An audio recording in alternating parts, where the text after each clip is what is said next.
दोस्तों आज के हमारे इस वीडियो का टॉपिक वोल्टेज और करंट के ऊपर है कि आखिर वोल्टेज क्या होता है, करंट क्या होता है और इन दोनों में अंतर क्या होता है। दोस्तों यह क्वेश्चन इलेक्ट्रिकल के अंदर सबसे ज्यादा कंफ्यूज करने वाला क्वेश्चन है।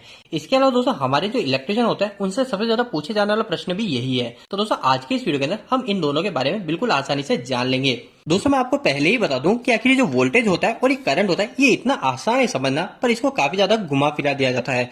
दोस्तों सबसे पहली चीज आपको दो तीन छोटी मोटी बातें यह पता होनी चाहिए कि हमारा जो वोल्टेज होता है इस वोल्टेज को और भी कई नामों से बोला जाता है। जैसे आपने कई बार सुना है कि LT लाइन बोला जाता है, इसके अलावा HT लाइन बोला जाता है। तो जो LT HT होता है ना, इस LT HT का मतलब होता है कि हमारा लो टेंशन और HT का मतलब होता है हाई टेंशन। ये टेंशन जो है ना, इस टेंशन का मतलब भी वोल्टेज ही होता है। ये टेंशन एक फ्रेंच का वर्ड है जिसको इंग्लिश में अगर आप कन्वर्ट करोगे तो वो भी वोल्टेज ही होता है। तो मतलब कहीं पे अगर आपको टेंशन भी बोला जाए तो भी वोल्टेज है। इसके अलावा दोस्तों अगर कहीं पे आपको EMF भी बोला जाए तो वो भी हमारा वोल्टेज होता है। तो दोस्तों ये सभी चीजें एक तरह की हमारी वोल्टेज है। आपको इन सभी का नाम सुन के बिल्कुल भी घबराना नहीं है। इसके अलावा दोस्तों अगर हम करंट की बात करें तो करंट को और किस नाम से जाना जाता है? तो दोस्तों करंट में ऐसा कुछ भी नहीं है। करंट को हम हर जगह करंट ही बोलते हैं। करंट हमारे दो प्रकार की होती है, AC होती है और DC होती है। हमको यह पता है, पर अभी हम इस बारे में बात नहीं कर रहे हैं। इसके अलावा दोस्तों आपको सिर्फ एक छोटी सी बात यह ध्यान रखनी है कि कभी भी हम वोल्टेज को कहीं पे नापते हैं, जैसे अगर मैं इस बैटरी का वोल्टेज को नापना चाहता हूं तो वोल्टेज को तो मैं हमेशा वोल्टेज के अंदर ही नापता हूं,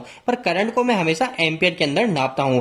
जैसे अगर मैं चाहता हूं कि मेरी एक ये मोटर है, ये मोटर मेरी कितनी करंट ले रही है, तो मैं इस पे जाके क्लैम्प मीटर को जाके लगाऊंगा और चेक करूंगा। जैसे इसका करंट आ रहा है 10 एम्पियर, तो मतलब ये जो मेरी मोटर है ये मोटर 10 एम्पियर ले रही है। तो करंट को नापने के लिए हम एम्पियर का उपयोग में लेते हैं, जबकि वोल्टेज को नापने के लिए हम वोल्टेज ही उपयोग में लेते हैं। तो दोस्तों अभी तक तो हमने वोल्टेज और करंट के नाम जाने हैं कि आखिर इनको और किन किन नामों से जाना जाता है, पर अब हम यह जान लेते हैं कि आखिर वोल्टेज क्या होता है और करंट क्या होता है।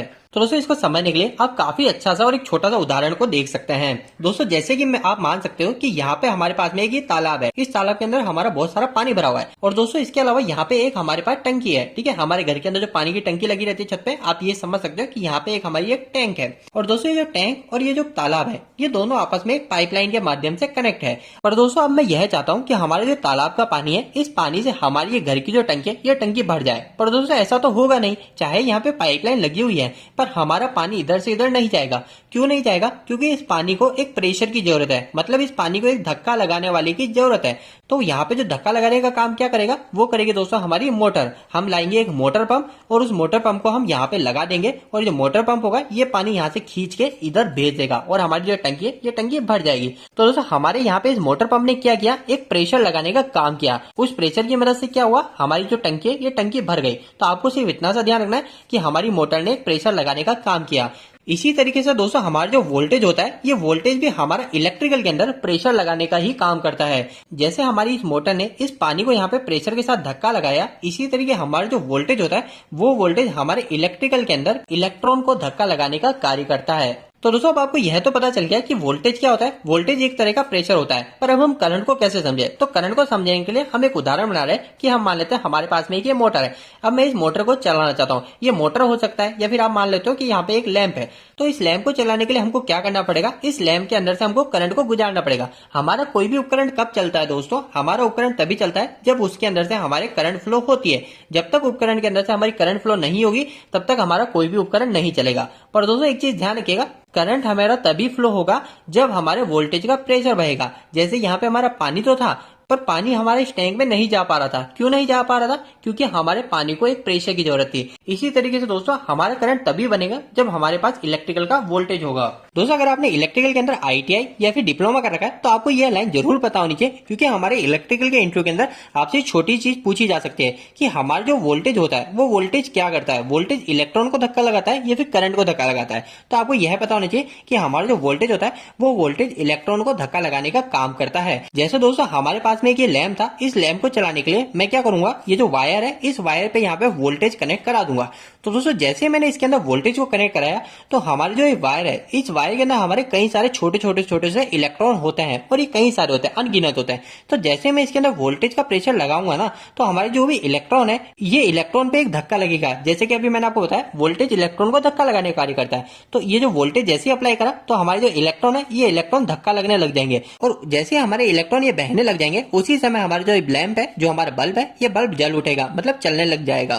तो दोस्तों अब आप यह बोलेंगे कि आखिर ये करंट क्या होता है। हमने तो यहाँ पे इलेक्ट्रॉन की बात कर ली, तो दोस्तों हमारे जो इलेक्ट्रॉन बह रहा है ना, इस इलेक्ट्रॉन के बहने को ही हम करंट बोलते हैं। तो दोस्तों आपको ये कई सारी चीजें पता तो चल गई, पर इसका फाइनल आंसर क्या हुआ कि आखिर वोल्टेज क्या होता है और करंट क्या होता है, और इस आंसर को ही आप इंटरव्यू के अंदर भी बोल पाओगे। तो दोस्तों अगर हम वोल्टेज की बात करें तो वोल्टेज क्या होता है, वोल्टेज सिर्फ एक तरह का प्रेशर होता है। जैसे हमारी जो मोटर होती है, वो मोटर क्या करती है, पानी को एक प्रेशर के साथ भेजने का काम करती है। इसी तरीके से दोस्तों हमारा जो वोल्टेज होता है, वो वोल्टेज भी एक तरह का प्रेशर होता है। पर ये जो प्रेशर होता है, ये प्रेशर का काम क्या होता है, ये प्रेशर हमारे इलेक्ट्रॉन को धक्का लगाने का कार्य करता है। इसके अलावा दोस्तों अगर हम करंट की बात करें कि करंट क्या होता है, तो दोस्तों करंट होता है हमारा rate of flow of electron. मतलब कि हमारा जो वोल्टेज था, इस वोल्टेज ने क्या किया, हमारे इलेक्ट्रॉन को धक्का लगाने का कार्य किया। पर वोल्टेज के धक्का लगने के बाद में हमारे इलेक्ट्रॉन कितना आगे पीछे मूव हुए, कितना हमारे इलेक्ट्रॉन बहने लगे, उसको बोलते हैं हम करंट। दोस्तों आपको एक छोटी सी चीज बताता हूँ, ये आपका कई जगह इंप्रेशन अच्छा बनाएगी। ये काफी कम लोगों को ही पता होता है। जैसे दोस्तों अगर हमारी हवा बह रही है तो हम उसको बोल सकते हैं एयर करंट। ठीक है, हवा बह रही है मतलब वो होगी एयर करंट। इसी तरीके से दोस्तों अगर हमारा पानी कहीं पे बह रहा है तो वो कहलाएगा हमारा वाटर करंट।